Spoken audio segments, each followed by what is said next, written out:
Giniit ni Senator Bongo na hindi niya ginamit kailanman ang kanyang impluensya sa anumang transaksyon ng gobyerno. Kasunod ito ng serye na akusasyon ni dating Senator Antonio Trillanes IV kina Go at dating Pangulong Rodrigo Duterte, kung saan pinaboran umano ng dalawa ang mga construction company ng kamag-anak ng senador para sa mga infrastructure projects ng pamahalaan. Habang inakusahan din ni Trillanes ang paggamit ng issue sa pagbili ng barkong pandigma ng Philippine Navy para makatulong sa kampanya ni Go noong 2019 elections.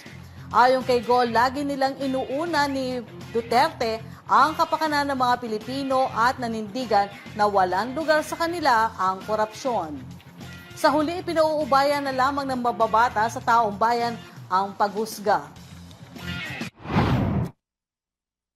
Nagiging tradisyon na yan sa iba na pipinturahan nila kami ng itim para silang pumuti. Ayoko na pong mag-comment. Ako naman dito ay malinis po ang aking konsensya. Nakialam ba ako? Nakialam ba kami ni Pangulong Duterte? Hindi. Nag-intervene ba kami? Hindi. Nakinabang ba kami? Hindi.